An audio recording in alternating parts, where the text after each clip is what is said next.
Warning.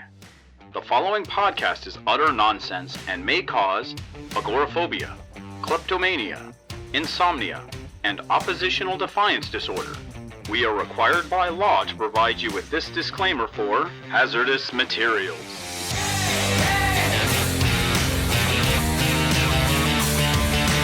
And welcome to Hazardous Materials, last week's comics this week, where we talk about last week's comics this week. Yeah, I'm Gideon Gonzalez, and with me as always is... Casey. Yeah, mixed up on that one. A little bit. But yeah, you might notice that we didn't have an episode last week because the holidays got a little crazy. So we're reviewing not nearly as many books as I would have expected to with how many came out last week. But we're going to try to cram it into our regular show. Let's not lie to these people. I got sick and I totally bailed. I mean, that too. I was being generous. I had a pseudo flu of some sort that just totally knocked me on my ass. So I was like, I'm staying at home and playing whatever I was playing. I almost said Team Fortress. I played Team Fortress in years. Me neither. I miss it. It's a great game. But anyways, so first off on our docket, Batman 85. End of Tom King's run, reunite with Mikel Janin on art duties. Really liked it. Nice. Finally wrapping up this whole City of Bane thing going on. Not a lot of Bane in the City of Bane, not as much as I wanted, but I still really love the story, and I really love this ending. Just nice, quiet time with Bruce, Selena, and most importantly, Kite Man. Hell yeah. Yeah, it's like the framing device is Bruce hanging out with Kite Man at a bar. I mean, It's not Kite Man, it's Chuck Brown. Well, you know what? Honestly, it took me a long time to figure out who the hell that was. So who the hell is this dude? Why does he keep socializing with Bruce Wayne? I had to look it up. My favorite thing about Kite Man is he's named after Charlie Brown because Bill Finger, his favorite, like a little comic strip he had in his cubicle was Charlie Brown flying a kite and getting stuck in the tree. And so just made a kite-themed villain based on that. Kite Man is the best. Kite Man also factors quite a bit into the Harley Quinn show, which I still need to see. And oh god, I'm going to throw a little bit of a thing in here. But Kite Man likes Poison Ivy, and as much as Poison Ivy doesn't want to admit it, she does kind of ask her once in a while, "Has he said anything about me?" Hell yeah. Hell yeah. Yeah, say what you will about Tom King's run. I know it's not the most popular run of Batman this decade, even though it totally should be. But I really, really love, and I think pretty much everyone else does, the mimetic resurgence of Kite Man. Yeah, and also this title kind of gives us an apology for the whole wedding issue. Yeah, which, I mean, that's what it's been building up to. Yeah, so hey, you want to get married? Yeah. All right, let's do this. And to be continued in the Batcat 12-issue series that's starting, I think, in the spring. I know Clayman's still working on getting the art done on that. Okay. I'm very excited for it. Still really bitter that DC wouldn't let him continue it in the main Bat title. So are we meant to think that Thomas Wayne is going to be stuck in our continuity for the foreseeable future? And I think if so, what are we going to do with that? I mean, his back's broken, so he ain't going anywhere. Yeah, I honestly, I think he's one of those characters that really should just kind of slip off into whatever alternate world he belongs to. I don't think he should stick around. Yeah. Well, but Bane did totally have his way with him. Oh, yeah. Bane broke his back. He's just going to be chilling in Arkham until the next writer who wants to use Thomas Wayne can use him. Which, you know what? Not the worst way to end up. It's just getting put in the toy box. Yeah, pretty much. I hope they don't pull him out too soon, because this was really good stuff. This is a sloppy segue, the slightest of sloppy segues. But speaking of toy box, I remember we were talking about Robbie Reyes, the Ghost Rider, and we thought, okay, he's pretty much just going to be shelved, and that's the end of it. He's sticking around. He's still around. And he's surfing around the Silver Surfer surfboard. Yes, he totally lit that sucker up. But then he doesn't know how to surf. So. No, he doesn't. But we do have this image of him basically lighting up the image. Ghost riding the whip. We got a new tattoo for you, Brooke. And I have Robbie Reyes flying the Ghost Rider surfboard. Yeah. So you don't know because our producer doesn't like to sit in front of the cameras, but got this colossal Silver Surfer tattoo on his pec or whatever, man boob, whatever it is, it's there. So I think we need to light that sucker on fire and put on the other side. The yin and the yang. So I guess Robbie Reyes is in for we got 3 Ghost Riders, and that's just the way it's going to be. I like that. It lets Aaron do what he wants to with Robbie in the Avengers book without having to worry about what they're doing over in the Ghost Rider book. Oh, well, I guess we didn't get him shelved as much as possible. So now we have another book that apparently you and I have differing opinions on. Dun dun dun. And I will acquiesce my opinion. I've only read like 2 books out of Doomsday Clock. You should read all 12. This one, I think the endings might be my least favorite. Well, this one and the one before it. I feel like it's just been downhill since they explained what Manhattan was doing. Like, I love that number 10 where it's just him being like, here's all the like DC, like, here's exactly what he did. The idea of the metaverse I thought was really cool, and how everything is derived from Superman. I'm like, oh, that's really interesting. And this is a cool issue from his perspective. But then 11 and 12, where they're actually getting to the Superman Manhattan conflict, I don't know. It just felt kind of dumb. I don't know. Okay, I have the luxury of just kind of waltzing in towards the end of this show because of 25 months. Yeah, I was like, none of this is really going to catch my attention, but I'm going to read the last one because, there's stakes now. But I like the way that was blocked. It felt like Alan, whatever his name is, was doing it. I'm not going to say his name. Alan Moore. That guy. Whatever. But it just the way that Dr. Manhattan thinks, he's going back in time. He goes, this is the moment I did this, and this is the moment I did that. And I remember that was what he did largely in Watchmen when he was gathering his thoughts, his final thoughts before he ran off to Mars. So I thought that was cool. But in that book, it was all about, this person's going to die. This person got cancer. And this is when I disappointed her sexually. And it was all morose and sad. And he goes off to Mars, and that's the end of it. And this seems like the antithesis of that. Everything is hopeful. He's talking about all the times that there's going to be a slight retcon. There's going to be a newer Superman for a newer group of people, even going so far as in like 2067. Here's kind of my big issue with that, is it runs antithetical to his ending in Watchmen. That's what I'm trying to say here. Or no, his ending in Watchmen is like he has a newfound hope. He's like, oh man, humanity rules, actually. That's cool. Obviously not enough, because he runs off to Mars and leaves them. Yeah. I mean, at the ending, he's just like, oh yeah, nothing ever ends, disappears. Because he was largely disappointed with humanity at that point. But there's the great scene of him where Laurie, like, when they're on Mars together, and he's like, wow, humanity is kind of a thermodynamic miracle. That's pretty cool. I'm going to go make my own life. I've been hearing the whole thermodynamic miracle in the Watchmen television series. I've actually been catching up. I'm on episode 6 now. It's so good. Finish it so you can be as disappointed in Doomsday Clock as I am. Because the show hits a lot of very similar beats to the Doomsday Clock finale, but in a much less dumb way. Yeah, I've gotten as far as they've arrested Sister Knight. Yeah, that's where I'm at. Okay. Oh, one of the best episodes is up next. Oh, really? I'm very excited for you. Okay, good. So kind of going back to Doomsday Clock now, it's the most Geoff Johns comic I've ever read, for better and for worse. It's very, very invested in the iconography of DC characters, which he tends to be. He gets Superman really well, but it's about as deep as a pond. It's just really kind of shallow. It's like Superman's great. Everything's cool. And so is the Legion of Superheroes. Yeah. And the Justice Society. Your kids like Jay Garrick? Well, he's right here. Hey. I get what you're trying to say, that there probably isn't a lot of minutia to chew through. Yeah, it's just not. It's not the intellectual descendant of Watchmen that I want it to be, which the show does. That's a big thing for me, is that the show uses the concepts of Watchmen to get into new ideas and explore different themes, but still kind of around that same idea of modern American anxieties through the language of superheroes. Doomsday Clock doesn't really do that. No. When it does try to, it's really, really clumsy and dumb. Like, I think I was talking to you about this. So the new Rorschach in this issue, he's the victim of a hate crime, which is super, super ham-fisted also. Is it? Like the guy like in a MAGA hat comes and wallops him on the back of the head and calls him boy and stuff.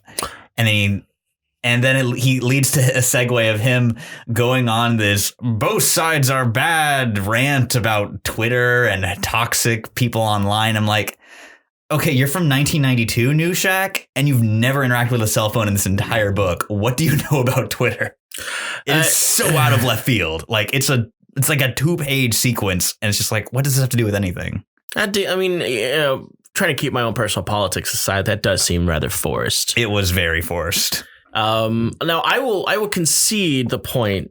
We are talking about wading pool level storytelling here, but it still felt like it was hitting the pace of old Alan here. It's definitely doing like a cover of his, like the mechanics of an Alan Moore script. Right. But it was fast enough that I was able to just go and catch what I needed out of it.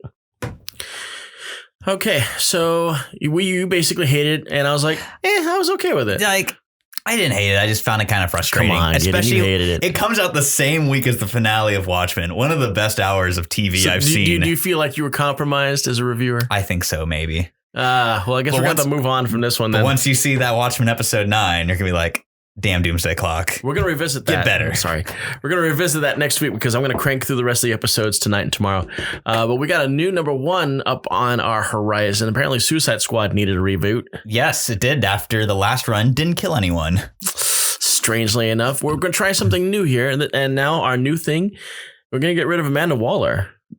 Yeah, a new, scarier Amanda Waller. Well, I don't know if he's scarier. He's kind of seems like a chump. Less flexible. Yeah, he's a jerk. Yeah, because if you don't accept what he's doing, he's adding years on to your stuff. And apparently he's rather gung-ho with blowing people's heads up if he has to. His name is Locke. He is missing an ear, and he's got little cool sunglasses. Yeah, apparently he's American military.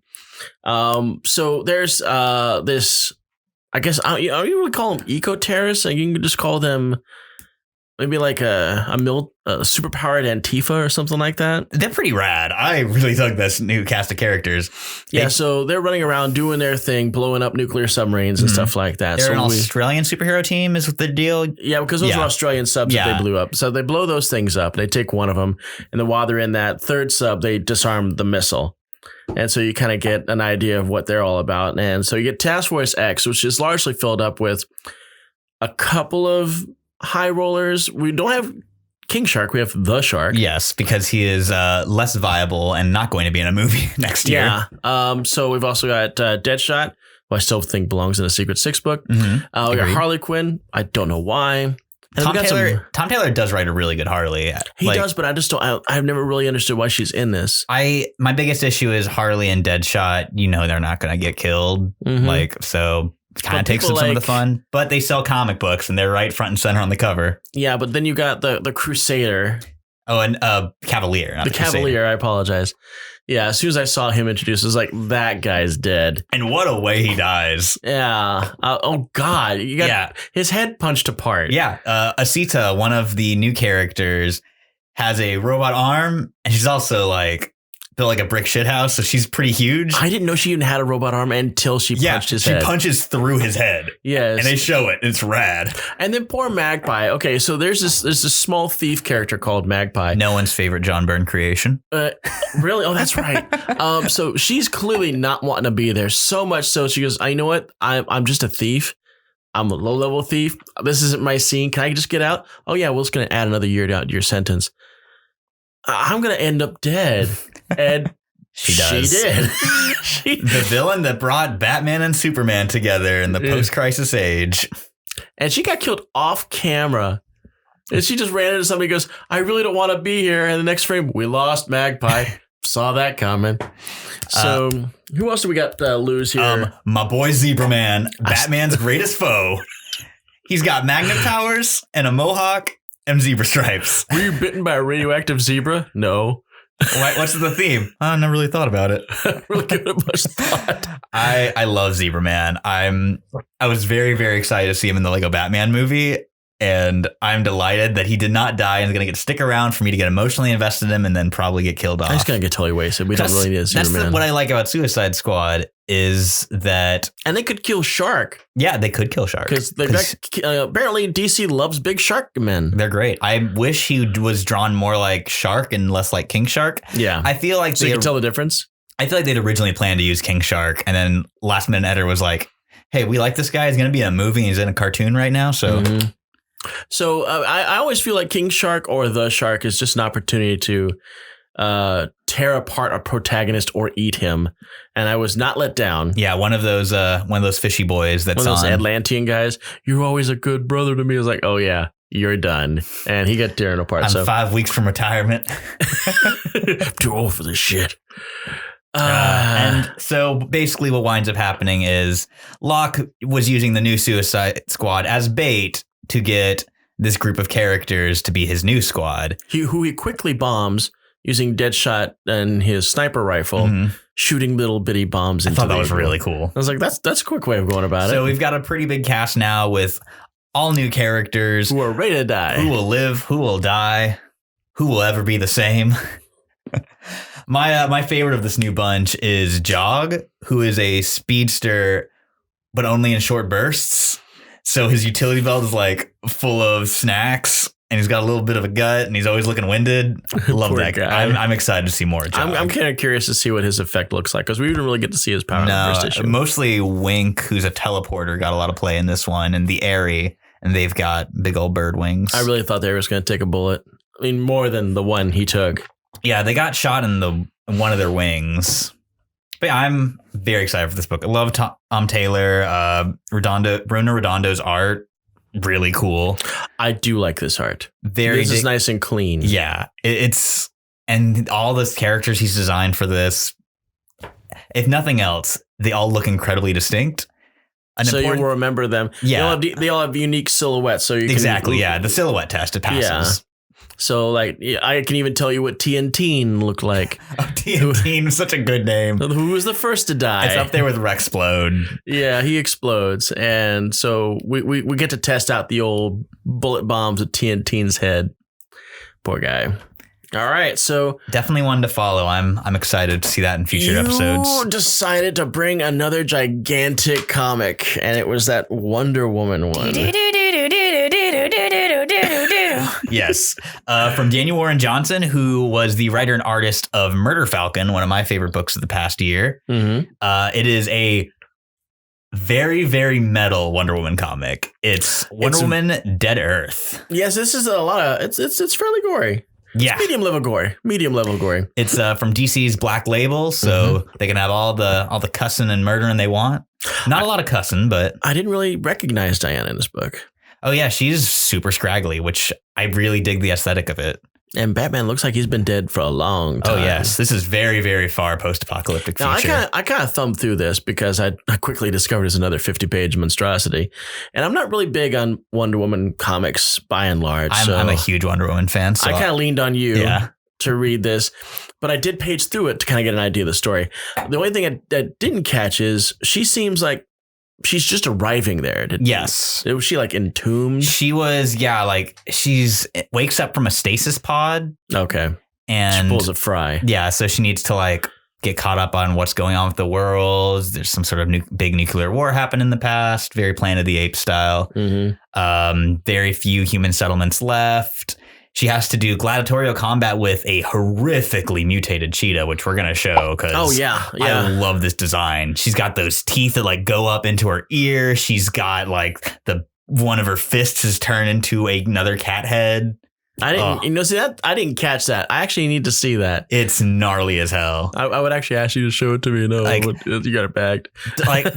Dark Knight's metal was just lip service of metal aesthetics. This is this is a Manowar album. This is rad. So apparently she still wants to help her. We're going to help you out, Barbara. I don't need your help. And runs off. Yeah, it's good.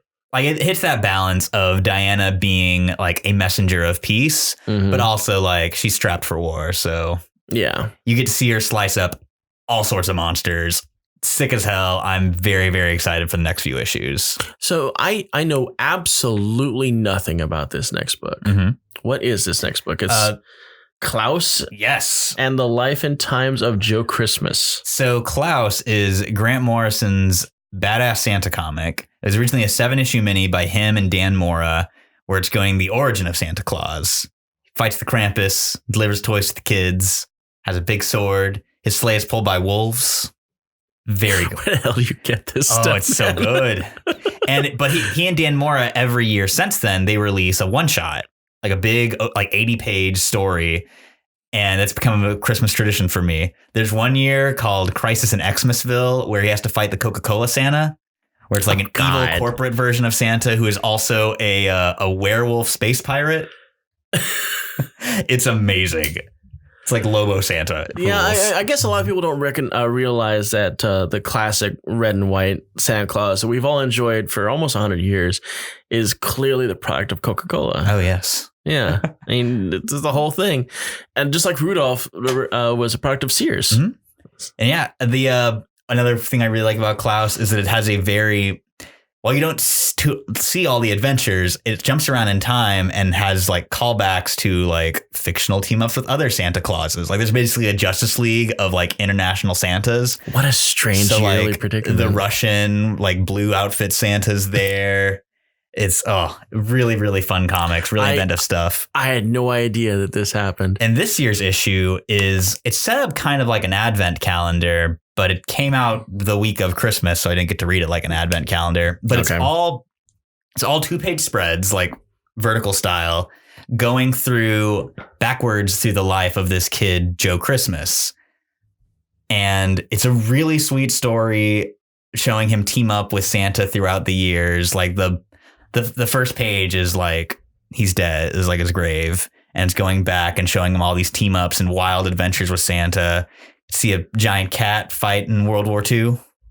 A what? A giant cat. I'm not going to give it. The Yule cat? There's not a ton of context given, but every page is like a delightful. I've just this year discovered the Yule cat. He's a sweet boy. I had no idea that this thing existed, but now I'm seeing him everywhere. This giant child-eating cat. Yes. It's that one. There's a page of Klaus and Joe Christmas helping the Beatles with a flat.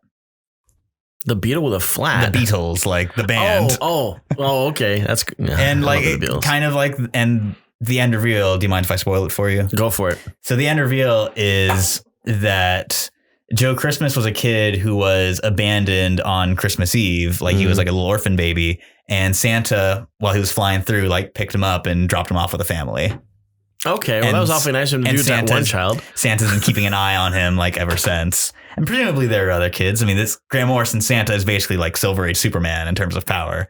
Okay, so he pretty much can do anything. Yeah, unless he's held down with the moon rocks of Pluto. So who makes this comic? Which publishing? This is, I believe, Boom Studios. Oh, good old Boom Studios. The owners of the current Buffy titles. Yes, they've been doing a lot of cool stuff lately, like between their Power Rangers comics, the Once in Future is a really cool Dark King Arthur book that's been coming out. Does Disney own Boom? No. Okay.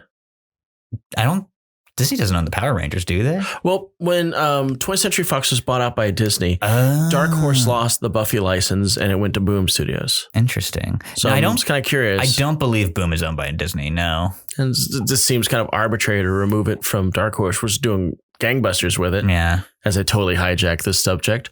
And then switched it over to Boom and completely changed the continuity. Yeah. Dark Horse better not lose Aliens or Predator. That's their big license. That is the big stuff. I mean, they lost Star Wars. Remember when that happened? Oh man. Oh my God. That Star Wars book that was going on at the time with Carlos D'Anda, that was pretty rad. Yeah. I dug that one. And I thought it was kind of funny that right after it, Disney's Star Wars comic that started up was the same era, like post episode 4. Yeah. Well, I gotta say, even though that happened, all of the Marvel Darth Vader comics have just been awesome. Darth Vader comics have ruled. The Lando comics have ruled. Really? Oh, the Lando ones are so fun. The first one involves Lando and Lobot before they become in charge of Cloud City.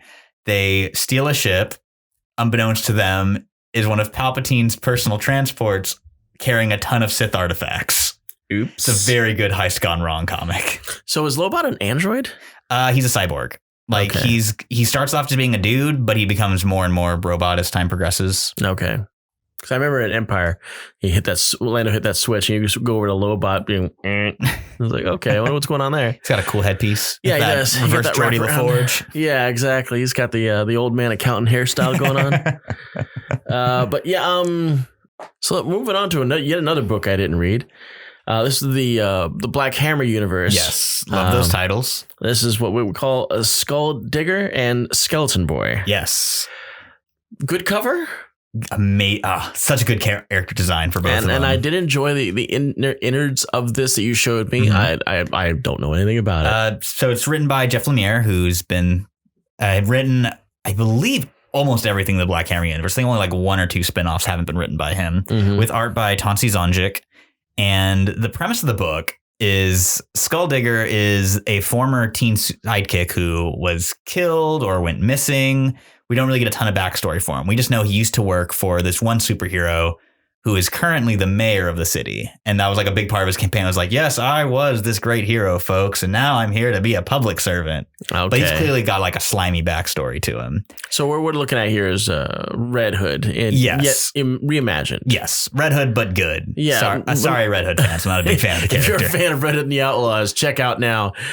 But yeah, so he becomes a hyper-violent vigilante Skulldigger. He's got this big metal skull on a chain that he smashes people's heads in with. Graphically, I might add. Yeah, it's an awesome page. But he fails to save the parents of this kid from like a Bruce Wayne style mugging. And the kid sticks around with him. And he's like, he feels like he needs to take in the kid and protect him. And it's Baby Yoda. Yeah, it's a very dark, very, very dark Batman and Robin story. And I'm very excited to see where it goes. I really like the character designs on it a lot. I love the simple skulls, the little ribbed t-shirts. I love Skeleton Boy shoes. Might as well just go ahead and showcase them, both of them right now. Our producer throws up another picture. And it feels like it's the most self-contained Black Hammer. A lot of the spinoffs for Black Hammer are pretty self-contained already. This one, like, it just feels like an original superhero book. Yeah, that sounds cool. Yeah, I highly recommend checking it out. Now, this next one I kind of threw in here. This brings us to the end of was it Gwenpool Strikes Back number 5, and we got to find out, is our poor Gwenpool gonna go off into the wild yonder of forgetfulness? Will she be completely retconned and ignored as a character? Will she just disappear? So it turns out. This actually blows my mind. By the 5th issue, they've already picked up what the orders have been for the 1st and 2nd issue, and she talks about them. And she goes, apparently, my 1st and 2nd issues completely sold out. So this is what you like. This is violent me, crazy me. This is what you like now. So she's still dealing with her own sense of identity, trying to figure out what exactly she is. And Marvel pulls out the retcon marker. And it's like, you know what, we're going to do this? Yeah, it seems like you're from this Earth and you're doing this thing and you're outside of everything, checking out everybody's origins. But actually what you are, wait for it, you're a mutant with small reality warping abilities around you that's crafted by your own perception of what you think a comic book is. I love that the way she comes up with that backstory for herself is it's Kamala Khan trying to rationalize how her powers work. And she goes, yeah, that's it. That's it. And this is how she gets saved. She becomes a mutant. She officially retcons herself into a mutant. And then she goes to Krakoa, where she will live on with all the other mutants.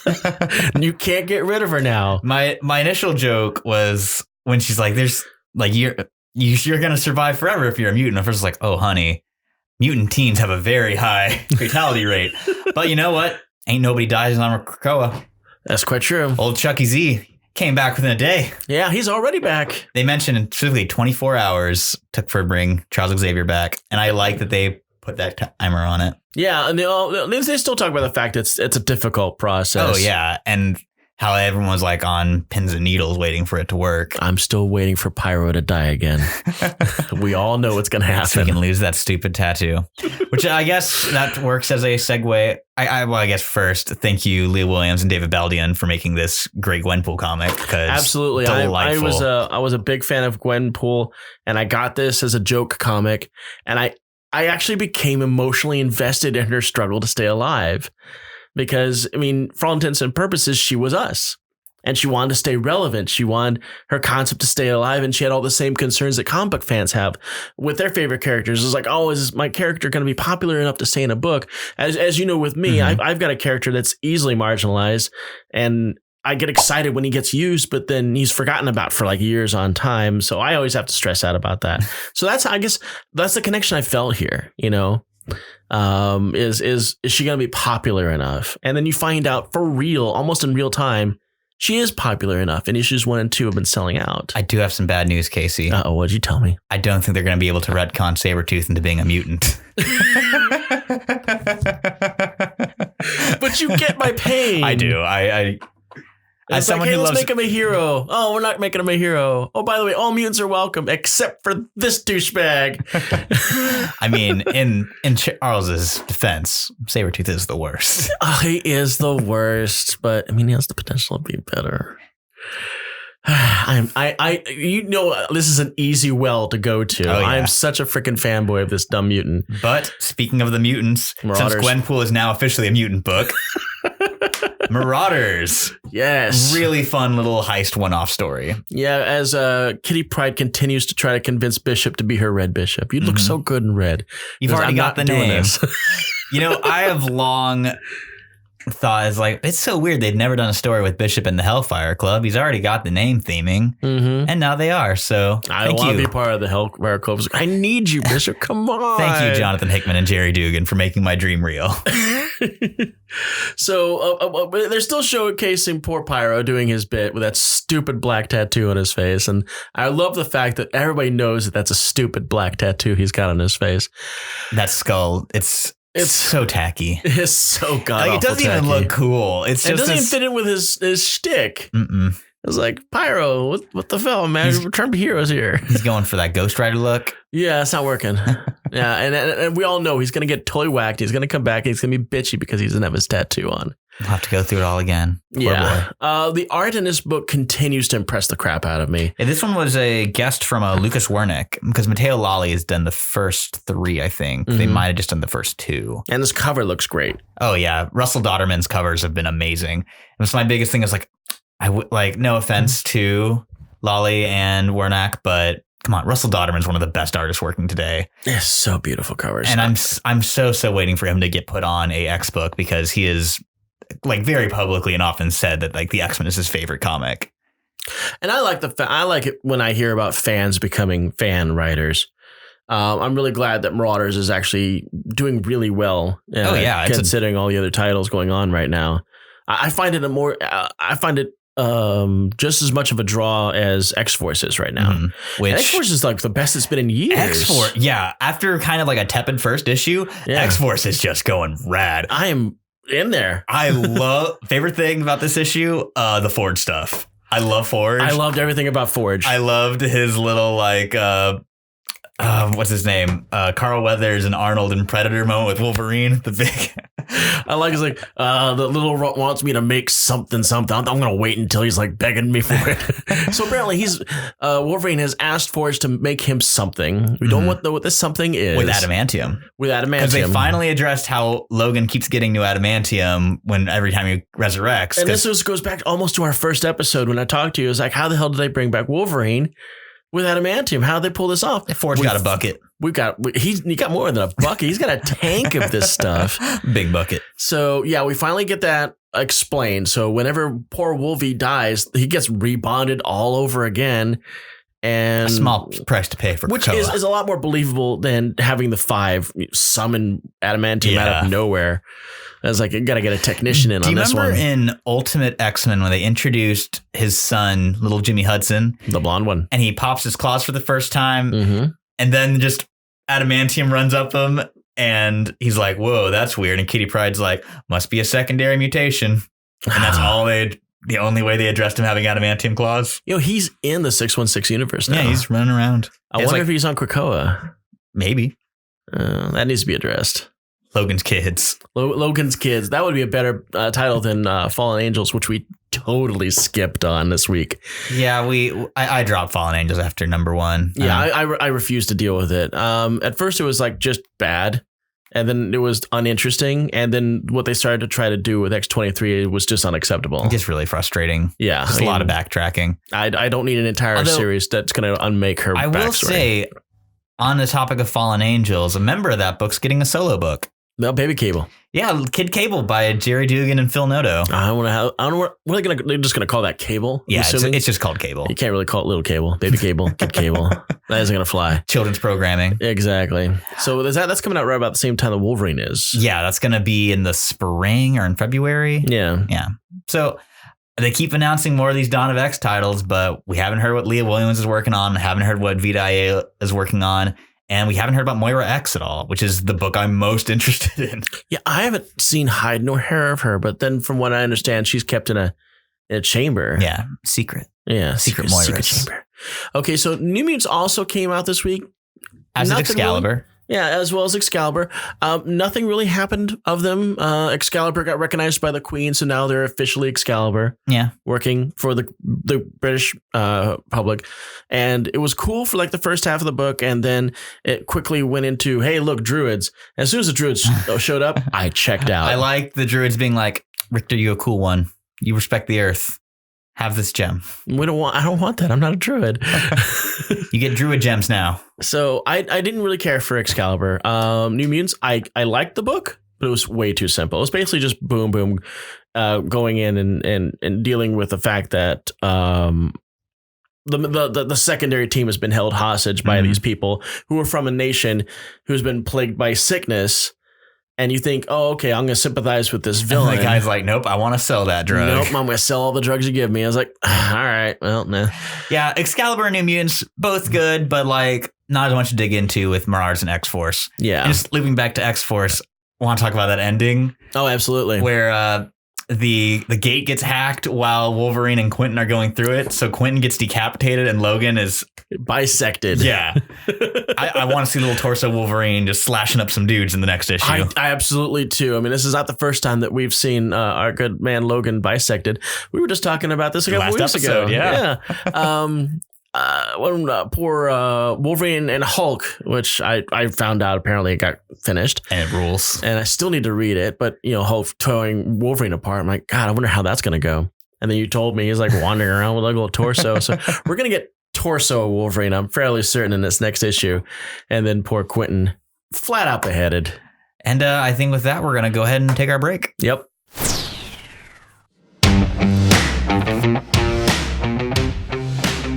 Thanks for tuning in to episode 17 of Hazardous Materials, last week's comics this week. This is Brooke with Haphazard Fiction, and I already said it, but thanks for tuning in to us again. We appreciate you guys being here, and we know that Casey and Gideon both love making this show, so we want to make it better. We want to make it as good as we possibly can for you guys. So, please leave us comments. Feel free to throw us a like, throw us a subscribe. If you really feel it in you, join us as a patron. Everything we do here, guys, is just because we love comic books. We love, pop culture. We love doing this. So, this is the episode 17, and we've got coming for you here pretty soon. Casey and Gideon are putting together their top 10 of the last decade. So that'll be a special episode we'll be dropping for you. But for today, I'll just take you back to Casey and Gideon with Hazardous Materials.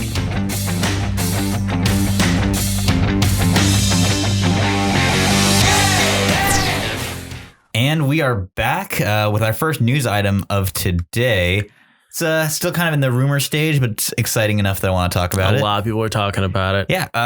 Heavily rumored that Marvel is eyeing Daniel Radcliffe for Mark Spector Moon Knight. Yeah, and it seems like the timing is right for this because they've already said that Moon Knight, Miss Marvel, and She-Hulk are all eyeing 2020 releases. So they really got to get the pre-production on this one going now. Yeah. So this would be the perfect time to get real cast leaks that actually might lead to somewhere.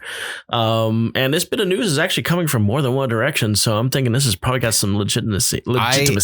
I really hope so, because Daniel Radcliffe has that same kind of thing that Elijah Wood does, where he just like does whatever he wants. He has such a unique energy in everything he does. He even played a corpse. Yeah. Yes. Swiss Army Man. I love Swiss Army Man. So good. It was so gross, but so touching. But yeah, I'd be really excited to see him tackle the role. So I would. Fingers crossed this is legit. Yeah, because our boy Radcliffe can get ripped. We've seen him get ripped. It's true. Yeah. I've also seen him ranting in the streets wearing slippers and 2 guns. Haven't seen what movie that's from, but I've never seen it either. From what I also understand, he likes hanging out with horses on stage. cool. He's a cool Equus, dude. yes. Little Broadway reference for you. I'm cultured. We All wish we right. could all be as cool as Harry Potter. I'm hoping this really comes to pass. This next bit, I'm kind of miffed about. I think miffed is a light way of going about it. This one's kind of your court because This is totally my court. I don't really care I about. love Spider-Woman. Spider-Woman is one of my top 5 characters easily. Her character design is just perfect. Now, granted, when she first showed up, she had the full skull cap on, a la Captain America. And it's like, you know what, let's change that up. Let's free up her hair. And after that, perfect costume. You can't tell me I'm wrong. It's Just not a because perfect of where costume. her yellow thing points to doesn't mean jack crap, man. We're talking about comics. Everybody's wearing weird It's outfits. certainly a unique and visually arresting costume. It's a perfect costume. So I don't understand why everybody that picks up a new Spider-Woman, a new title coming out fairly soon, needs to redesign the damn costume. I mean, first we had the jacket one. That was sloppy. That costume rules. It was sloppy. How is it sloppy? She wore glasses. Yeah, they look awesome. And it went to me. It looked like a mask. Yeah, it was stupid. It was cool. I hated it. It was great. Okay, I loved now that it. we agreed on that one. It made me pick up Spider-Woman because I'm like, oh, she doesn't look ridiculous. The stories are great. Yeah, and the book's I loved amazing. Hopeless in his comic run on that. So much that I actually remembered who was writing it. Yeah, that's a rarity. It is a rarity. But I couldn't. Okay. Some elements of that costume worked. There we go. Thank you, Casey, for the compromise. Glasses did not. But it beats a giant yellow coochie arrow. So anyway, what we're talking about here, now we're all build up. This new outfit is going to come out here. Here's my problems with this one. This costume looks lazy. It's boring. It's boring as hell. It's trying to put a connection between her and Spider-Man that simply does not exist. Spider-Woman's origins have zero to do with Peter Parker. She doesn't even shoot webs. Why is she covered in them? Why does she look like Miles Morales mixed with Superior Spider-Man? I just don't understand this costume at all. Because they want to sell people on Spider-Woman, I guess, and be like, oh, she must be part of the Spider family. I think they're trying to do some kind of a compromise. They're trying to get her back into the skin tight outfits, but I guess some people don't really favor the whole red and yellow thing. I guess because it's somewhat suggestive. I think they mostly just want her to look like a damn spider. That's always been one of my big issues with the classic costume is nothing about it says spider. Well, none of her powers really ever said spider either. I mean, she's gliding and shooting venom blasts. Her name's Spider-Woman. Something should be shoots spidery. electrical blasts. But then again, Miles Morales now does that with touch. That's the same power. Venom sting. I actually was looking at some comics on my toilet because that's where all good comics end up. And Spider-Geddon has this big picture of all the different spiders. And it's got Spider-Woman up in the corner swinging a web. Okay, we should probably say this. Spider-Woman doesn't shoot webs. She doesn't swing on webs. She flies. Woman doesn't need to swing on a web. Quit trying to make her Spider-Man girl. It just isn't going to work. Honestly, at this point, I feel like we'd just be better served as Jessica Drew just being her own character, not being a spider person. Yeah, you know what? And I did enjoy the fact that, she's a spider person, but the only thing she shared with Peter was the eye mask. Yeah. That was it. That was the only thing. And there's been comics ever since where they outright say there's no connection to us whatsoever. I barely know her. We've run into each other a couple of times. That's about it. In New Avengers, when she got back into the outfit, they even brought that up. It's like there's you guys are not even related because not even close. I do not know this man. Yeah, there are two separate places of living. I mean, Spider-Woman started off in California. Well, you got Spider-Man in New York. Fighting Werewolf by Night and Hydra. Okay, so that's my other fanboy explosion that I'm easily triggered by. If you want to mess with me, let's talk Sabretooth. If you really want to mess with me, let's talk Spider-Woman. So moving on from that, it seems like this next part is the apology to that. In March, Marvel is doing a spread of covers, like 20 some odd covers, featuring Spider-Woman in it in her red and yellow classic outfit. Now that makes me believe that both outfits are actually going to be a part of the new series, and this black outfit is like some kind of stealth thing. Maybe it'll be like Hawks and Pox, where they just she wears different costumes for different things. Or like, remember when Spider-Man was doing red and blues one day and black the other? Yeah, we wear the black suit at night. Love that stuff. So you know what? If that's the case, I'm okay with it. I can live with that. My self-awareness of how fanboyish I really am about this goes. It's bad. I realize I'm ranting and raving about a superhero. It doesn't make it better. It doesn't make it better. I'm just aware of it. Moving on. Marvel apparently has decided it really, really, really, really wants you to see New Mutants, and they promise you it's coming out in April 2020. So much so. God, I hope so. That next month we're going to get a New Mutants trailer. It's been like 2 years since the first trailer. Yes, and from what I understand, they're going to put the proper Marvel Studios banner on the front of this. And that's the first ever 20th Century Fox getting the real banner on this one. That's exciting. So we're definitely hitting Plymouth Rock on the mutants on this one. We ain't in association anymore. No, these are definitely our boys. So I don't know if they're going to do maybe some light rewriting and actually bring this proper into the Marvel Universe, or is this just going to be a one and done kind of thing?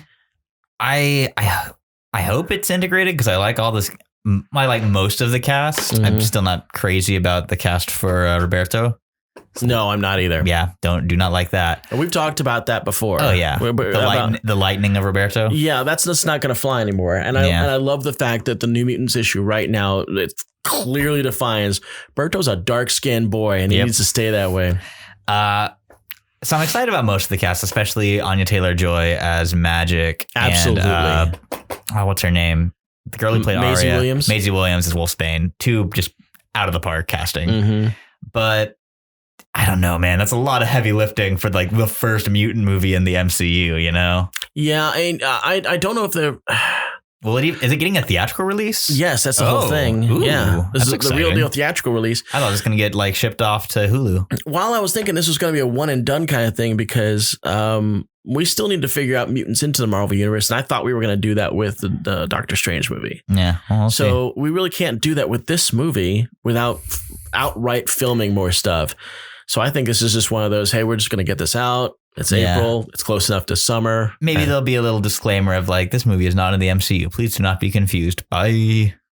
Or this could be, or they could label this as Earth such and such and then connect it to Doctor Strange. Or, all you really have to do is just put a little text piece over the opening. Yeah, this is Earth number such and such. We'll talk more about Doctor Strange. Or they can stick a Doctor Strange thing in the very end as a stinger. Damn, mutants be weird, huh? Yeah, look where I'm at. Scarlet Witch is like, hey, that's cool. There are other mutants. Yeah, they could finally make Scarlet Witch a mutant. I think that's going to happen. Oh, yeah.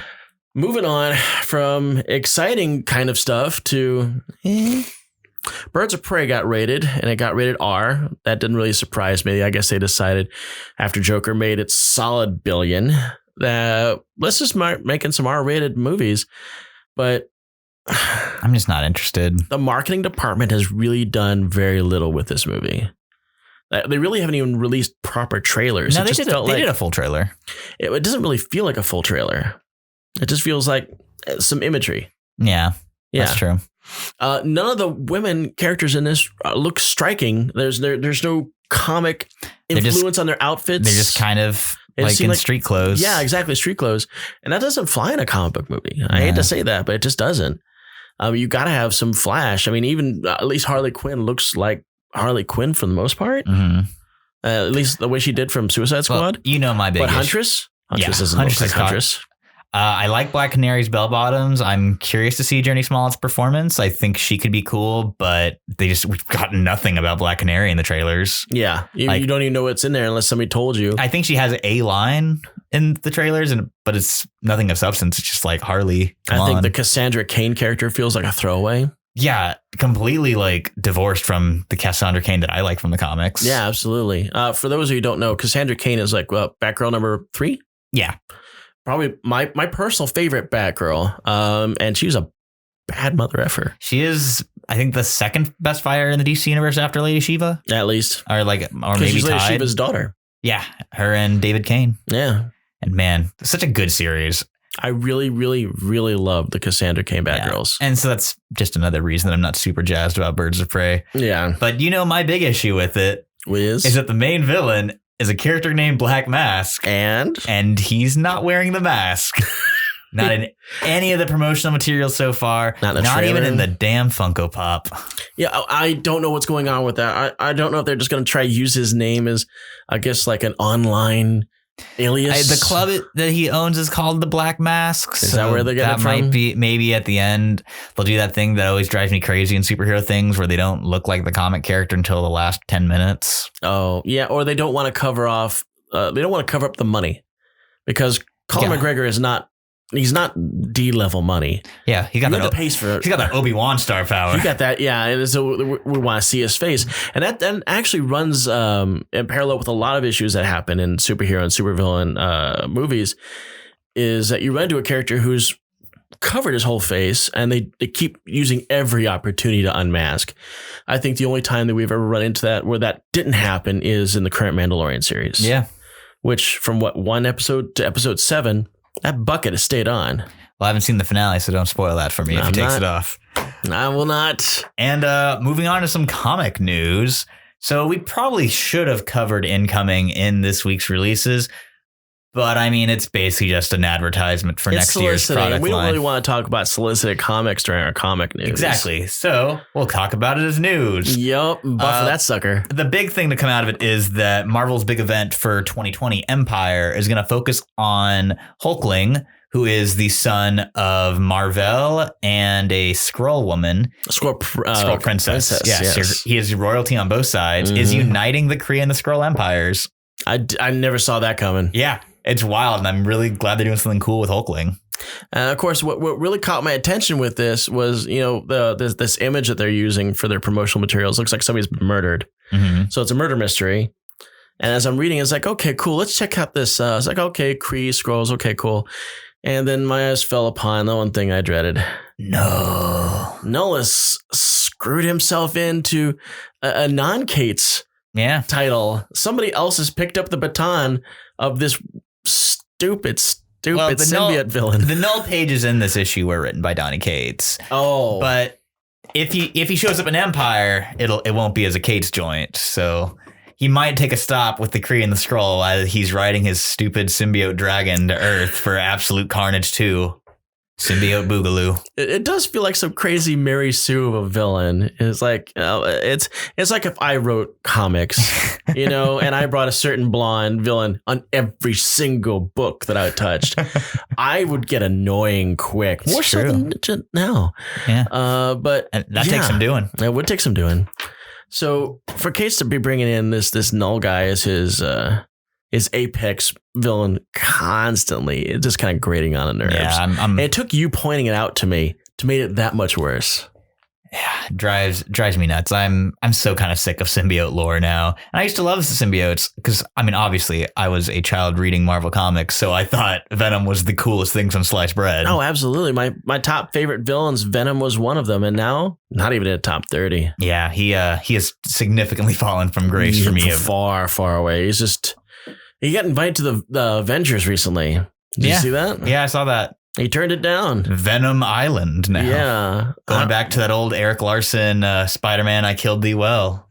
Oh, I remember that. Yeah, that's... the skull. Yeah, exactly. They're going back to that for the current Venom arc. Oh, okay. But similar to incoming with news, History of the Marvel Universe number 6 had a little sequence teasing some future events from the Marvel Universe, including The Age of Khonshu, which is going to be a Moon Knight story in Avengers that Jason Aaron has been teasing for a little while.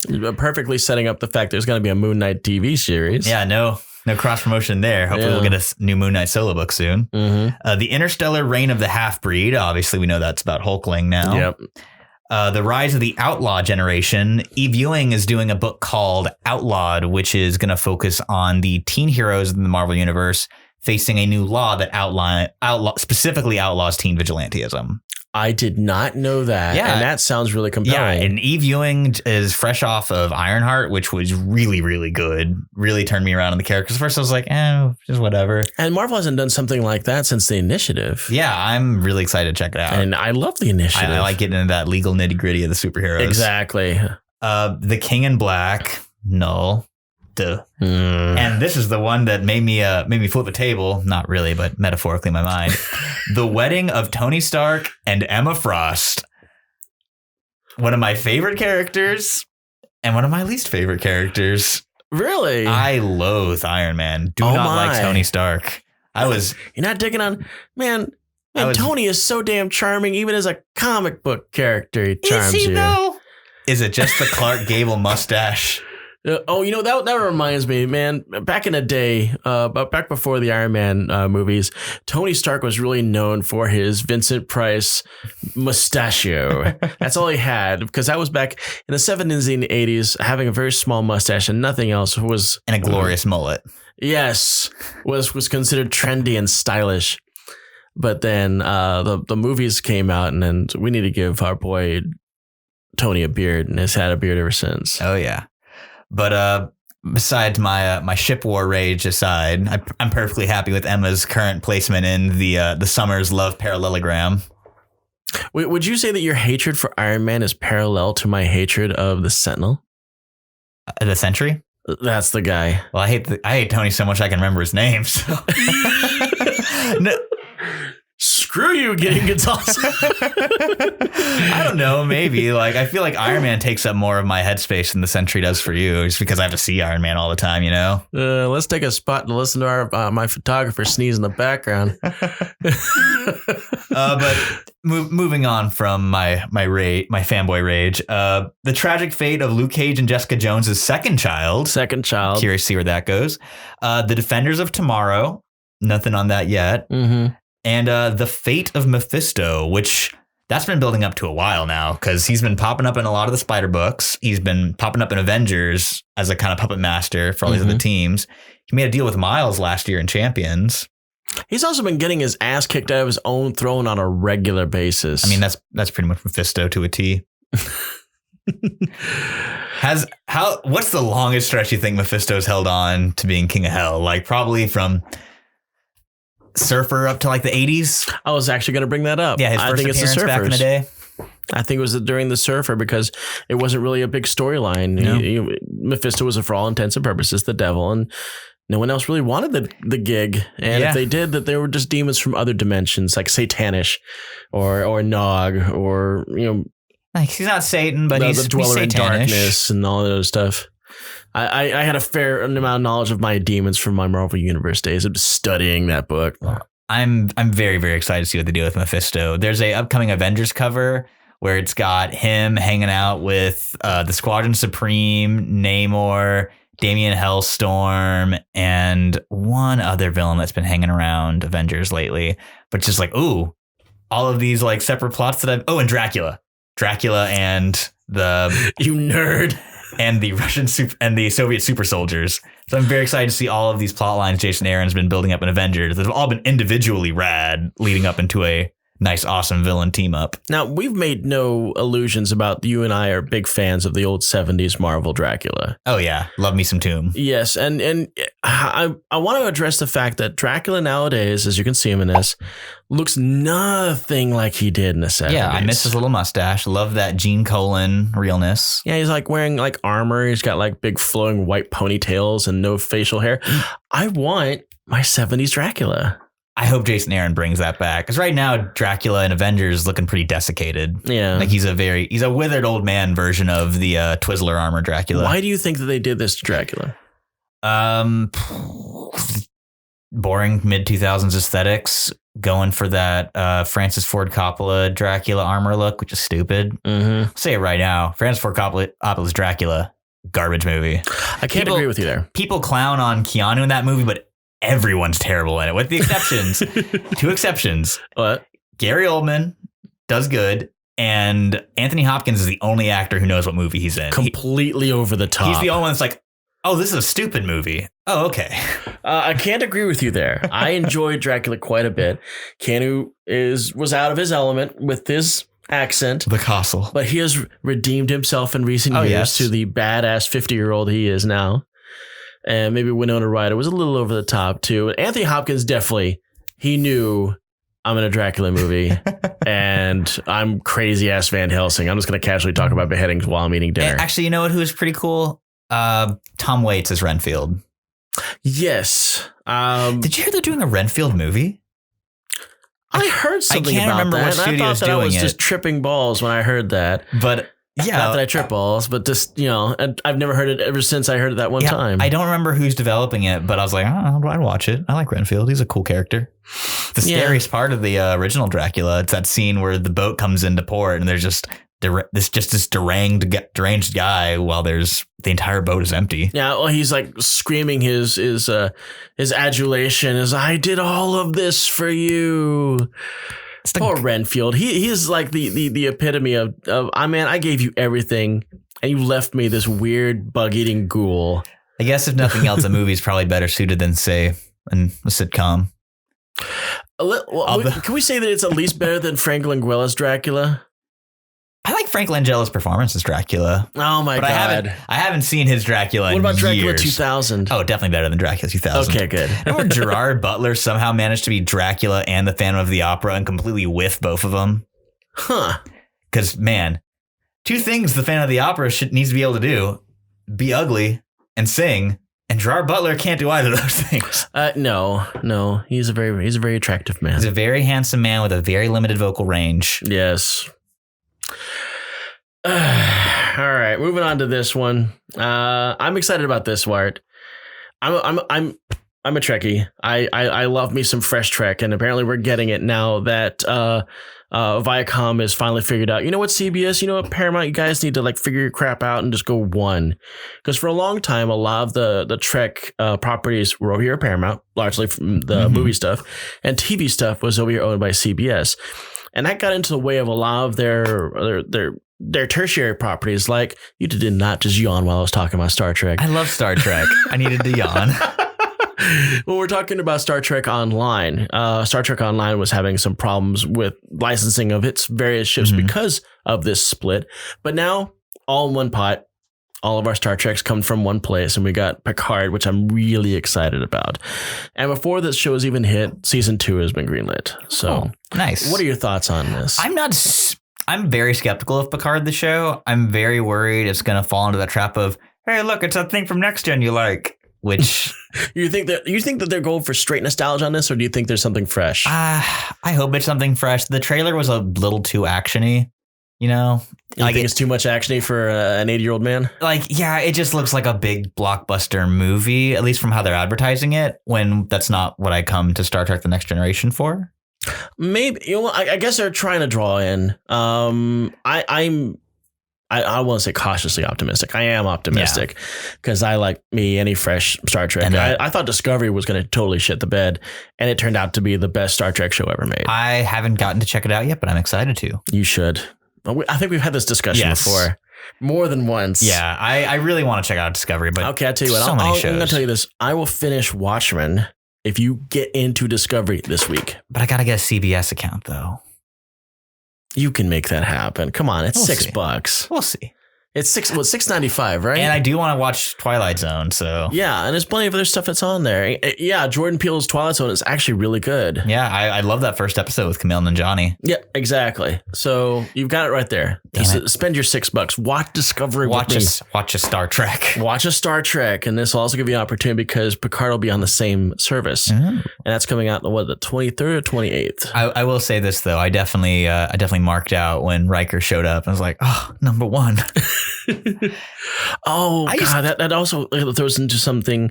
Marina Sirtis is also in this show. She recently lost her husband. I was watching. I pay attention to the Twitter of all the STNGs, and she announced it, and I was like, "That's rough." And like, awful. It was like right after she announced that she was losing her husband. Boom! The second trailer hits with her in it, and I was like, "Oh man." It's like a bittersweet time for her. I just can't believe that they got Brent Spiner back in the Data makeup.